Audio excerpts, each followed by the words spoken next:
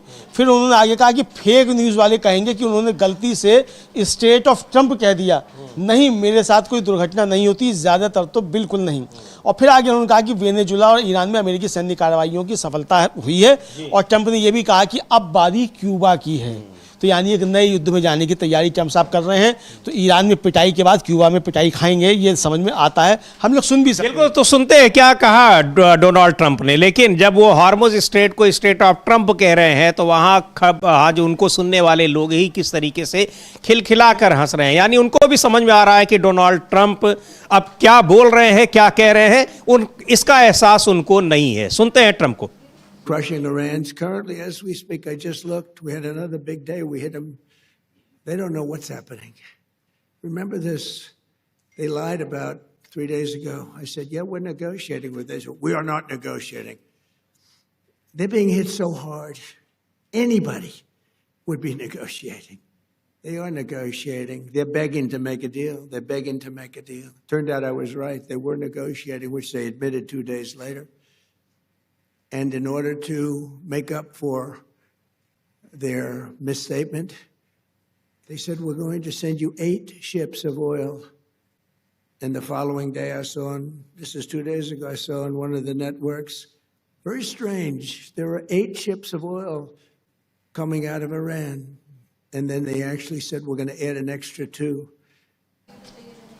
तो ये अब डोनाल्ड ट्रंप हॉर्मुज स्ट्रेट को कह रहे हैं कि वो स्ट्रेट ऑफ ट्रंप है। अब उसका नाम उन्होंने बदल दिया है, लेकिन यहाँ वो पूरी दुनिया से बता रहे हैं कि कोई डर नहीं है। लेकिन अगर पार करने की जब कोशिश की तो ईरान की नौसेना ने उस जहाज़ को डुबा दिया और जला दिया, ये कह रहे हैं। तो ये एक तरीके की दुनिया भर को चेतावनी है कि ट्रंप की बातों में आप ना आइए, वो क्या कह रहे हैं उनकी बातों को गंभीरता से न लीजिए। और अगर आप लेंगे गंभीरता से तो यही नतीजा होगा। बिल्कुल, उनकी मतलब आप समझिए समीर जी कि दुनिया का सबसे ताकतवर देश का अपने को राष्ट्रपति कहने वाला व्यक्ति जो है कितना हल्का और छिछला है जी।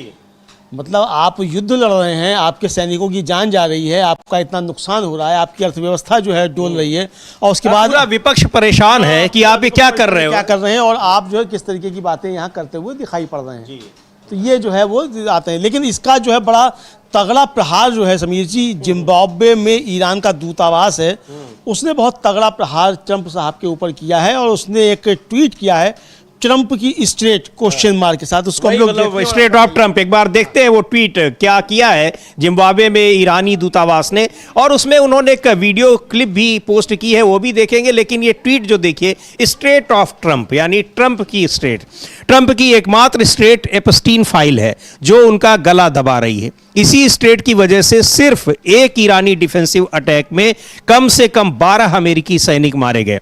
फिर वह अपने भाषण में इस तरह के मजेदार जोक्स करते हैं, हजारों लोगों की जिंदगी इस इंसान का खिलौना क्यों बने। बहुत ही महत्वपूर्ण बात इन्होंने कही है अमलेंदु जी। और आप ये देखें कि यही बातें ईरान वहां पर अमेरिका में जो विपक्षी नेता हैं या आम लोग हैं वो यही सारी चीजें कह रहे हैं। बिल्कुल यही सारी बातें कह रहे हैं। और एक विपक्षी नेता जो है वो सांसद जो है वो तो कह रही थी कि भाई हमारे बच्चे लड़ने क्यों जाए, ट्रंप अपने बच्चों को भेजे, वो तो जाके ट्रंप टावर खड़ा करेंगे इसके बच्चे तो, और हमारे बच्चे वहां जाकर जंग में अपनी जान गंवाएंगे। तो ट्रंप अपने बच्चों को भेजे, क्यों नहीं भेजता है। जो बात यहाँ कही जाती है खाकी नेकर वालों के लिए कि भाई जो है अब जाओ सीमा पर लड़ने के लिए, तुम तो यहाँ लाठी चलाते हैं तो सीमा पर लड़ने क्यों नहीं जाते हो फिर? तो वही बातें वहाँ कही जा रही हैं कि तुम्हारे बच्चे जो हैं वो जाकर ट्रंप टावर खड़ा करेंगे दुनिया भर में और हमारे बच्चे वहाँ जाकर जान देंगे। और यही जो बहुत तगड़ा प्रहार जो है ये ईरान का दूतावास जिम्बाब्वे में जो कह रहा है कि हज़ारों लोगों की ज़िंदगी से इंसान का खिलौना क्यों बने।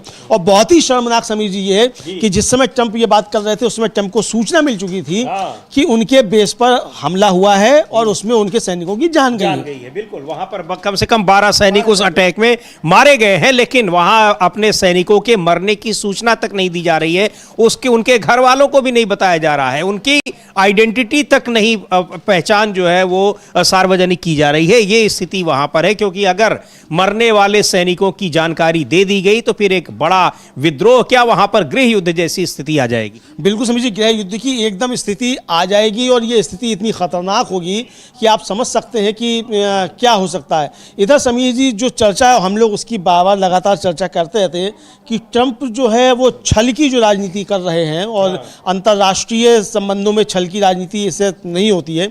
लेकिन अब चर्चा ये है कि ईरान में अब उनका दावा है, हालांकि उनकी ट्रंप का, कि अब ईरान में केवल 3,554 टारगेट बचे हैं, बाकी हमने सब नष्ट कर दिए। और इधर खबर ये आ रही है कि यूएस जो अपना तीसरा एयरक्राफ्ट कैरियर जो है वो वहाँ तैनात करने वाला है। और ये खबर तब आई है कि जब ईरान के हालिया जवाबी हमलों में 12 अमेरिकी सैनिक जो है वो उनकी जान चली गई। तो डोनाल्ड ट्रंप ने दावा किया है कि तेहरान को फौजी तौर पर पूरी तरह से तबाह कर दिया। हमने सुनवाया उनको, वो कह रहे हैं कि किस तरीके से तबाह कर दिया है और अब उसमें पलटवार करने की कोई क्षमता नहीं बची है। इसके बाद जो है इस तरीके का आ गया। अब जो है खबर ये है कि अंतिम प्रहार के लिए ट्रंप विकल्पों का मसौदा तैयार कर रहे हैं और मध्य पूर्व में तीसरा aircraft carrier USS George HW Bush जो है उसको तैयार करने की ये कोशिश कर रहे हैं। और पिछले 24 घंटों में ईरान के जो है वो 2 बड़े स्टील कारखानों और एक पावर प्लांट और एक नागरिक परमाणु स्थलों जिसमें बुशेहर परमाणु ऊर्जा संयंत्र भी शामिल है, इस पर हमले के बाद तेहरान ने जो है मतलब ईरान ने अपने दुश्मनों से भारी कीमत वसूलने की कसम खाई है। उसके बाद उसने ताबड़तोड़ हमले किए भी हैं, ये साफ तौर पर समझा जा सकता है। तो ये तो तैनात किए जा रहे हैं, भेज रहे हैं। अभी कल भी हम लोगों ने चर्चा की थी कि यहाँ ईरान ने 1 लाख अपने सैनिक उतारने की तैयारी में, 10 लाख सैनिकों को उतारने की तैयारी में है। और कई ऐसे लोग हैं जो खुद से वहाँ पर एक एप्लीकेशन दे रहे हैं या मांग कर रहे हैं कि हम भी इस लड़ाई में उतरना चाहते हैं, क्योंकि वहाँ भी अनिवार्य जो सैन्य उसमें सेना में जाना है, वहाँ पर सेना में अपना सेवा देना।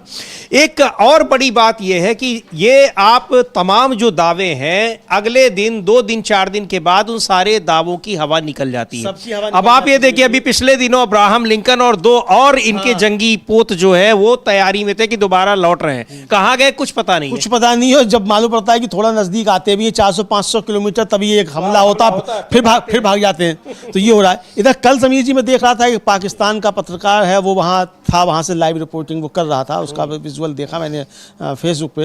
तो वो बता रहा था कि भाई यहाँ तो माइनस में तो वहाँ चल रहा था टेम्परेचर, ज़बरदस्त ठंड थी और एकदम से बारिश भी हो गई। और उस बारिश के बीच में रात का वहाँ का 1 बज रहा था और सड़कों पर महिलाएं जो हैं वो भी हाथों में तिरंगा झंडा, उनका ईरान का भी तिरंगा झंडा है, वो लिए हुए और अल्लाह अकबर इंतकाम नारे लगाती हुई वहाँ दिखाई पड़ रही हैं खूब। और पूरे सड़कें जो है भरी हुई हैं नागरिकों से। तो वो कह रहा था कि यहाँ तैयारी जो है 10 लाख तो उसने अपने रिजर्व सैनिक जो हैं वो तैयार कर ही दिए। उसके अलावा आम नागरिकों को इतना हथियार दे दिया है कि अब अगर ये हमला करते हैं तो इनकी कब्रें यहाँ खोद दी जाएं। तो अगर अमेरिका यहाँ आता है और थल सेना के जरिए अपने उतारता है तो सबकी यहाँ कब्रें बनेंगी। आम ईरानी नागरिक जो है वो हथियार लेकर लड़ाई लड़ेगा। तो ये वहाँ स्थितियाँ हैं। तो ट्रंप साहब पता नहीं किस मुगालते में हैं। अगर समीर जी 150 भी मतलब जमीनी युद्ध में हो गए, उनके खेत रहे उनके सैनिक, तो तबाही मच जाएगी अमेरिका में बहुत बुरी तरीके की। लेने के देने पड़ जाएंगे ट्रंप को, अमेरिका छोड़कर भागना पड़ेगा, अमेरिकी दौड़ा लेंगे ट्रंप साहब को। समझ में नहीं आ रहा है उन्हें। बिल्कुल। और ये जो भी ईरान के लोगों का जो समर्थन है, ईरान की सेना को यही सारा समर्थन, यही उनका जो मोराल बूस्टअप करने में काम आ रहा है। दूसरी तरफ अगर इसराइल को देखें तो वहाँ प्रधानमंत्री नेतान्याहू का आता पता ही नहीं है। अभी पिछले दिनों उन्होंने ये बताया कि हाँ मैं जिंदा हूँ, जीवित हूँ, उसके बाद से फिर वो गायब है। और वहाँ जो जिस तरीके का उनके कल विपक्ष के नेता हैं अमलेंदु जी, उनका जो बयान आया कि यहाँ सेना को उन्होंने लड़ाई में झोंककर और खुद गायब हो गए हैं, तो ये चीजें वहां पर उनकी जनता को उनके खिलाफ कर रही हैं और ये दिखाई पड़ रहा है जिस तरह से विरोध प्रदर्शन वहां पर हो रहे हैं। वहाँ विरोध प्रदर्शन शुरू हो गए, लोग सड़कों पर उतर रहे हैं समीर जी, और वहाँ के मंत्रियों को जो घेरा जा रहा है कि भाई तुम जो नव नाजी हो। हम लोगों ने विजुअल दिखाया भी था एक बार कि वहाँ किस तरीके से एक सुरक्षा गार्ड जो है महिला, वो वहाँ के जो आंतरिक सुरक्षा मंत्री हैं उनका गला पकड़ रही है कि तुम्हारी वजह से हमारे लोगों की जान जा रही है और ये युद्ध जो तुम्हारी वजह से तुम नवनाजी हो। और कल जो विपक्ष के नेता हैं उन्होंने तो साफ तौर पर समीर जी कहा कि भाई ये युद्ध में हमारे सैनिकों को मरता हुआ छोड़कर सरकार वहाँ से भाग गई है। तो अब ट्रंप साहब तो बातें बहुत लंबी चौड़ी कर रहे हैं, लेकिन नेतन्याहू कहाँ है वो फिर पता नहीं चल रहा है। और बहुत ख़राब विजुअल्स जो है वहाँ से आ रहे हैं अब इजराइल से समीर जी, जिस तरीके के विजुअल्स गाजा से। देखिए ये है वो जो वहाँ का उनका मंत्री था, जिसको घेर रही महिला, इसको हम फुल स्क्रीन पर भी देख सकते हैं। जी बिल्कुल, तो हाँ ये वहाँ पर महिला है और वहाँ के मंत्रियों को अगर वो सामने आ रहे हैं तो किस तरीके से वो आम जनता के गुस्से का शिकार हो रहे हैं। एक बार देखते हैं इसको फुल स्क्रीन पर और क्या कुछ उनसे बातचीत हो रही है। हालांकि ये हिब्रू भाषा में बातचीत हो रही होगी, लेकिन ये उनकी नाराजगी तो दिखाई पड़ रही है बहुत स्पष्ट तरीके से। और ये सारी चीजें हैं जो वहां पर वहां की सरकार के खिलाफ और सेना के खिलाफ जाती दिख रही, क्योंकि सेना भी क्या करेगी, वो तो सरकार के अपने आदेशों का निर्देशों का ही पालन करेगी। देखते हैं यहां पर ये क्या कुछ हो रहा है।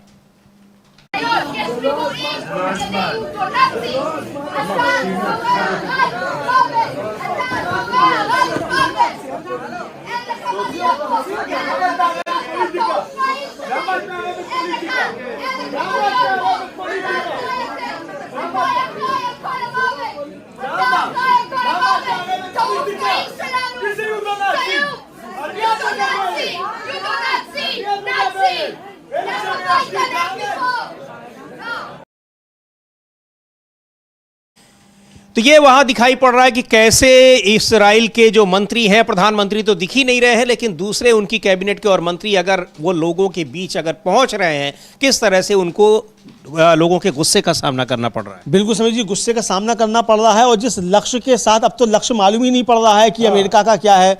कहाँ तो गए थे रिजीम चेंज कराने के लिए और रिजीम चेंज के लिए आप कह रहे हैं भाई किसी तरीके से हॉर्मुज़ स्ट्रेट खोल दो, पैसा लेकर ही खोल दो, टैक्स लेकर ही खोल दो। अब यहाँ तक गिड़गिड़ाने की नौबत जो है वो आ गई है, ये समझ में आ रहा है समझिए। लेकिन इस बीच ईरान के जो जर्मन के जो चांसलर हैं मर्ज, उन्होंने बहुत महत्वपूर्ण बयान दिया है और उन्होंने कहा है कि अगर सचमुच सत्ता परिवर्तन ही लक्ष्य है, ईरान में सत्ता परिवर्तन करना अगर वही लक्ष्य है, तो मुझे नहीं लगता कि वे इसे कभी हासिल कर पाएंगे। और उन्होंने आगे और जो बात कही वो और भी ज़्यादा गंभीर है समीर जी, और उनका कहना है कि अमेरिकी और इजरायली हर गुजरते दिन के साथ इस संघर्ष में और भी गहरे उलझते जा रहे हैं और मेरी नज़र में उनके पास कोई रणनीति नहीं है। और अभी उनके राष्ट्रपति का भी बयान आया था, जबकि जर्मनी उनका बड़ा सहयोगी, ब्रिटेन की ही तरह बहुत ही बड़ा सहयोगी अमेरिका का है। तमाम युद्धों में वो इनके साथ रहा है, उनकी दोनों की भागीदारी रही है। अब ये किस तरीके से इस लड़ाई में, दरअसल इस लड़ाई को जैसे देखा जा रहा है कि इसको एक वॉर ऑफ चॉइस इसका नाम ही दे दिया गया है, एक मुहावरा इसके लिए इस्तेमाल हो रहा है कि ये सीधे सीधे ये ट्रंप की लड़ाई है जिसमें उन्होंने अमेरिका को झोंक दिया है। और ट्रंप इस लड़ाई में खुद क्यों झोंके गए हैं, वो नेतान्याहू का दबाव है। और आप देखिए कि अभी जो ईरान के दूतावास ने, जिम्बाब्वे वाला दूतावास है, उसने स्पष्ट तरीके से बता दिया, उसने एकदम स्पष्ट तरीके से बता दिया कि भाई ये एपस्टीन फाइल जो है वो है और इसकी वजह से आप ये सब कर रहे हैं। और कितनी शर्म की बात है कि आपके 12 सैनिक जो है उनकी जान चली गई और आप जो है वो हंस रहे हैं। तो ये बहुत निर्लज्जता जो है, हालांकि ट्रंप निर्लज्ज ही है, लेकिन उसके बाद भी इतनी निर्लज्जता ठीक नहीं है। और पता नहीं कैसे अमेरिकी हैं जो इस ट्रंप को बर्दाश्त कर रहे हैं भाई। अब या तो वहाँ हो रहा है विरोध, तो उस तरह की खबरें नहीं, हालांकि विरोध तो वहाँ भी हो रहे हैं, रोज सड़कों पर प्रदर्शन हो रहे हैं, लेकिन उसके बाद भी अगर ये इतनी निर्लज्जता के साथ बातें कर रहा है ट्रंप, तो मतलब लज्जा निरपेक्ष है, इसका मतलब ट्रंप, यही समझा जा सकता है समीर जी। लेकिन इस बीच एक सीनेटर हैं अमेरिका के, जिम मैकगवर्न, और उन्होंने समीर जी एक बड़ी बात कही है। अभी तक तो ये था कि वो मागा जो था उसका मेक अमेरिका ग्रेट अगेन, वो तो पहले कहा गया कि अब ये make America great again Israel first हो गया है, लेकिन अब उनका कहना है कि इजराइल फर्स्ट नहीं, अब ये ईरान फर्स्ट हो गया।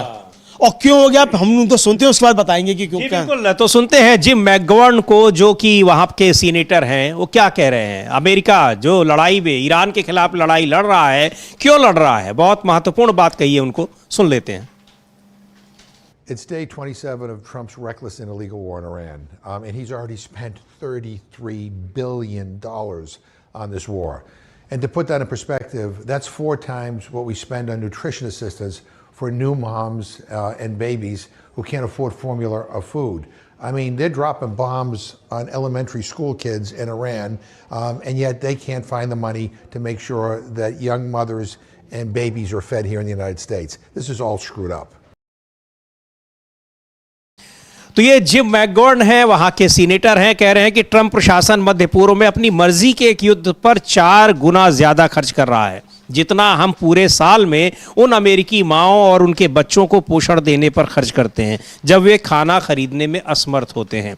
मागा यानी मेक अमेरिका ग्रेट अगेन जो नारा था डोनाल्ड ट्रंप का, अब ईरान फर्स्ट क्यों हो गया है? अब ये सवाल पूछ रहे हैं, सीधे सीधे ये कह रहे हैं। और वहां पर है कि ये अमेरिका, डोनाल्ड ट्रंप ब्लैकमेलिंग का शिकार हो गए हैं और उस ब्लैकमेलिंग की वजह से उन्होंने पूरे अमेरिका को इस लड़ाई में झोंक दिया। जी, पूरे उसको एक झोंक दिया है साफ तौर पर। और ये कहा जा सकता है कि अब अमेरिका में विरोध काफ़ी ज़्यादा बढ़ रहा है, पर ट्रंप साहब उसको समझ नहीं पा रहे हैं। और ज़्यादा अपने सैनिकों की शहादत करवाएंगे, शायद उसके बाद समझ में आए, ये भी हो सकता है समीर जी। और अब तक अच्छा, कल तो बहुत मतलब पागल हो गया था ट्रंप एकदम, और कहने लगा कि ये जो देशद्रोही मीडिया है, ये फेक न्यूज़ फैलाने वाला, इन्होंने अगर फेक न्यूज़ फैलाना बंद नहीं की तो उन पर मुकदमे कर देंगे, इनको जेल में डाल देंगे। इस तरह की बातें भी पागलपन की वहाँ मतलब करने लग गया कि ये मतलब वहाँ का जो मीडिया है वो दिखा रहा है कि किस तरीके से अमेरिका की पिटाई हो रही है, तो अब वो दिखा रहा है तो कह रहा है कि इनको जेल में डाल देंगे। फेक पागलपन की हद तक जो आ गया। अच्छा, अब नाराज हो रहा है नाटो के ऊपर और कह रहा है कि नाटो कागजी शेर है, पेपर टाइगर है, और उसकी आलोचना कर रहा है। अच्छा, इधर एक चीज है, एक और बड़ी महत्वपूर्ण खबर आई है अमलेंदु जी। अब आप मीडिया की बात कर रहे हैं, इसीलिए वो बौखलाए हुए हैं कि वहां न्यूयॉर्क टाइम्स ने एक और धमाका किया है। और जब प्रधानमंत्री नरेंद्र मोदी से उन्होंने बात की है उस दौरान, और न तो अमेरिका के किसी अखबार में कभी कोई खबर आई, न ही भारत के, लेकिन अमेरिका के अखबार ने जब ये खबर कंफर्म की तो उन्होंने फिर छाप दिया। न्यूयॉर्क टाइम्स ने छाप दिया है समीर जी, वो बहुत बड़ी खबर है। और ये सवाल यहाँ भी उठते हैं। और इस खबर को वहाँ की जो व्हाइट हाउस की प्रवक्ता हैं कैरोलिन लेविट, उन्होंने स्वीकार भी कर लिया। यानी यहाँ छुपाया गया, तो मोदी जी ने यहाँ क्यों छुपाई इस बात को, ये भी सवाल है। हुआ ये समझिए, आप बताएं कि न्यूयॉर्क टाइम्स ने एक रिपोर्ट छापी कि शुक्रवार को जब बातचीत की थी ट्रंप ने मोदी जी के साथ, तो उस बातचीत में एलन मस्क भी शामिल था। अब एलन मस्क क्या है, जो 2 राष्ट्राध्यक्षों की या राष्ट्र प्रमुखों की या कई प्रधानमंत्री और वहाँ के राष्ट्रपति के बीच में मौजूद है। पश्चिम एशिया यानी दक्षिण पूर्व के मामले पर बात हो रही है, उसमें इनकी क्या जरूरत है। और ना ट्रंप बता रहा है कि एलन मस्क शामिल है और ना मोदी जी बता रहे हैं एलन मस्क शामिल है। तो ये दोनों अपने अपने देश के साथ ये एक तरीका विश्वासघात है। इसको लेकर उनसे ANS जो एक जो न्यूज एजेंसी है भारत की, उसने ही उनसे सवाल पूछ लिया, प्रेस सेक्रेटरी जो कैरोलिन लेविट थी, कि तो उस पर उसने जवाब दिया कि प्रेसिडेंट ट्रंप के प्रधानमंत्री मोदी के साथ बहुत अच्छे रिश्ते हैं और ये प्रोडक्टिव बातचीत थी, ये कह दिया उन्होंने। और चूंकि उसने कहा, रिपोर्ट में कहा गया था कि एलन मस्क भी उसमें कॉल में शामिल था, तो ये बात यहाँ छिपाई गई। तो अब यहाँ पे इस पर बवाल हो सकता है, विपक्ष इस पर सवाल पूछ सकता है कि भाई अगर एलन मस्क शामिल था, आप यहाँ सर्वदलीय बैठक में नहीं आ रहे हैं, जी हाँ, और एलन मस्क आपकी उस बैठक में शामिल हो रहा है उस कॉल में,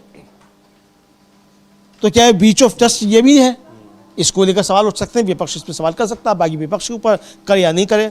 हमारा काम खबरें देना है, वो खबरें जो आती हैं वो हम देते हैं। हाँ, लेकिन एक जो और ट्रंप की बात अब हम लोग कर रहे हैं उनके बयानों की, अब वो बयान कितने भी इधर उधर के दे रहे हो, लेकिन है तो अमेरिका के राष्ट्रपति। एक और उनका बयान बड़ा चर्चा में है और वो भारत में सोशल मीडिया पर उसकी बड़ी चर्चा हो रही है अमलेंदु जी। वो कह रहे हैं कि मैं तो हमेशा लूजर्स के साथ रहता हूँ, जो बहुत सफल लोग होते हैं उनको मैं अपने साथ लेकर नहीं चलता हूँ, लेकिन यहाँ पर भारत में भी हमारे प्रधानमंत्री भी उनके परम मित्र हैं। ये कहा जा रहा है, सोशल मीडिया पर बहुत सारे लोग ये पोस्ट डाल रहे हैं और ये भी पूछ रहे हैं कि कहीं ये उन्हीं के लिए तो नहीं कह रहे हैं। बिल्कुल उन्हीं के लिए नहीं कह रहे हैं, इस पर चर्चा हो रही है और खिंचाई खूब जबरदस्त तरीके से हो रही है। अब ट्रंप हालांकि उनके लिए भी कह सकते हैं, क्योंकि जब ये कह सकता है ट्रंप की मैं पॉलिटिकल कैरियर खत्म कर दूंगा, तो उनके लिए भी कह सकता है। आप जो जवाब तक नहीं दे पाते, नहीं दे रहे हैं, और 80 बार कह चुका कि मैंने रुकवाई जंग, फिर अभी कह दिया। लेकिन इस बीच समीर जी, यूक्रेन के राष्ट्रपति जो हैं व्लादिमीर ज़ेलेंस्की, उन्होंने बड़ा गंभीर आरोप लगाया अमेरिका के ऊपर, और यहीं से समझा जा सकता है कि खाली देशों को सतर्क हो जाना चाहिए, जो बात ईरान के राष्ट्रपति डॉक्टर मसूद पेजेश्किन कह रहे थे। उन्होंने आरोप लगाया है व्लादिमीर ज़ेलेंस्की ने कि वाशिंगटन ने यूक्रेन के ऊपर ये दबाव डाला कि जो डोनबास का क्षेत्र है वो आप अमेरिका को सौंप दीजिए, तब हम आपकी जंग रुकवा देंगे, आपकी मदद करेंगे। ये उन्होंने ज़ेलेंस्की ने आरोप लगाया। इस पर मार्को रूबियो से जब पूछा गया, और ये आरोप जो है मतलब ये कहाँ लगाया उन्होंने, राइटर्स को दिए एक इंटरव्यू में ये आरोप लगाया था कि यूक्रेन को सुरक्षा गारंटी देने की अपनी पेशकश को इस शर्त पर रखा था कि कीव जो है वो डोनबास के सभी विवादित इलाकों को रूस को सौंप दे। और उन्होंने अफसोस भी जताया था कि अमेरिका यूक्रेनी पक्ष पर और दबाव डालने की रणनीति अपना रहा है, और दावा किया था कि अमेरिकी इन गारंटियों को उच्च स्तर पर अंतिम रूप देने के लिए तैयार है, बशर्ते यूक्रेन जो है वो डोनबास से पीछे हटने के लिए तैयार हो जाए। अब मार्को रूबियो ने पेरिस में पत्रकारों से बात करते हुए कहा कि भाई ऐसा कुछ नहीं हुआ था और ज़ेलेंस्की के दावे जो हैं ये झूठे हैं, और उन्होंने कहा कि ये झूठ है, मैंने ऐसा उन्हें कहते हुए सुना था। यह दुर्भाग्यपूर्ण है कि उन्होंने ऐसा कहा, क्योंकि उन्हें पता है कि यह सच नहीं है। और जब उनसे राय पूछी गई कि ज़ेलेंस्की के इंटरव्यू पर आपकी क्या राय है, तो उन्होंने कहा कि भाई उन्हें जो बताया गया था वह बिल्कुल साफ है, सुरक्षा गारंटियां तब तक लागू नहीं होंगी जब तक युद्ध खत्म नहीं हो जाता, क्योंकि अगर ऐसा नहीं होता तो आप खुद को सीधे तौर पर युद्ध में शामिल कर लेंगे, ये उन्होंने कहा। यानी एक तरीके से पिछले दरवाजे से ये बात स्वीकार कर ली कि उनको सुरक्षा गारंटी नहीं दी गई थी ज़ेलेंस्की को, और ज़ेलेंस्की कहने की सुरक्षा गारंटी देने की बात तब की गई जब हम उनको डोनबास के विवादित क्षेत्र सौंप दें। और वही तो लड़ाई का मेन कारण है भैया, वो तो अगर होता तो आपकी मध्यस्थता की क्या जरूरत है दोनों के बीच में। हाँ, तो यानी कि दो बंदरों की लड़ाई में, जो बिल्लियों की लड़ाई में बंदर जो है वो अपना माल मारना चाहता है, तो बंदर जो है वो इस तरीके से काम करना चाहता है, तो ये ज़ेलेंस्की ने बता दिया। बिल्कुल, ये ज़ेलेंस्की ने बता दिया। उधर मसूद पेजेश्कियन ने जिस तरीके से अब अरब देशों को कहा है कि आप भी अब इसका पुनर्मूल्यांकन करिए कि क्या आपने जहां अरबों खरबों डॉलर अब तक खर्च किए हैं वो किस तरीके से आपकी सुरक्षा देने में वो सक्षम दिखाई पड़ रहे हैं। यहाँ आप के ऊपर जब आपको ही खतरे में डाल रहे हैं, आपके ऊपर अपनी तरफ से कोई खतरा नहीं है, अमेरिका की वजह से आप उन खतरों को झेल रहे हैं। यहाँ पर अमेरिकी ठिकानों पर हमले जब हो रहे हैं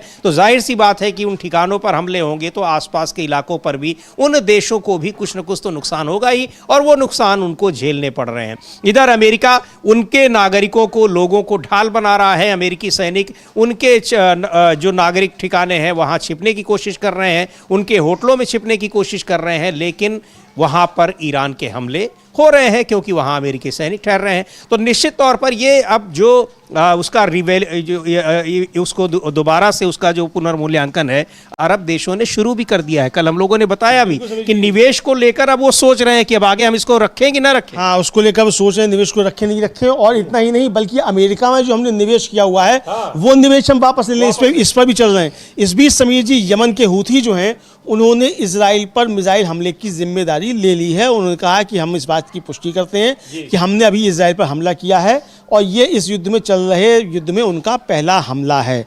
और एक बयान में जो कहा है हूथी ने कि यह हमला लेबनान, ईरान, इराक और फिलिस्तीन में बुनियादी ढांचे को निशाना बनाए जाने और आम नागरिकों की हत्याओं के जवाब में किया गया है। और ये भी कहा है उसने कि यह अभियान तब तक जारी रहेगा जब तक घोषित लक्ष्य हासिल नहीं हो जाते। यानी अब ये जंग जो है समीर जी वो एस्केलेट हो चुकी है। इस जंग के नए मुहाने खुल चुके हैं। अब यमन के हूती भी इस युद्ध में कूद चुके हैं। तीन तरफ से अब इजराइल घिरता हुआ नजर आ रहा है। हालांकि इजराइल भी तीन तरफ हमले कर रहा है, लेकिन एक नया मोर्चा खुल गया है और आने वाले समय में अब लगता है कि संकट और ज्यादा गहरा सकता है कि अगर हूती कूदेंगे तो लाल सागर भी बंद हो जाएगा और हॉर्मुज स्ट्रेट तो बंद है ही समीर। बिल्कुल, तो हॉर्मुज स्ट्रेट के बाद अगर लाल सागर भी बंद हो जाता है तो पूरी दुनिया की अर्थव्यवस्था और बुरी तरीके से प्रभावित होगी। अब देखते हैं कि आगे क्या कुछ होता है, लेकिन ईरान ने जबरदस्त तरीके से अमेरिका और इसराइल को पस्त कर दिया है इस लड़ाई में। अब 1 महीने हो चुके हैं, दूसरे महीने में लड़ाई पहुंच चुकी है, लेकिन लड़ाई रुकने के आसार कहीं दिखाई नहीं पड़ रहे हैं। आप बने रहिए डीबी लाइव के साथ, तमाम खबरों से आपको अपडेट करते रहेंगे। इस कार्यक्रम को अब यहीं समाप्त करते हैं। मुझे और अमलेंदु उपाध्याय को दीजिए इजाजत। नमस्कार।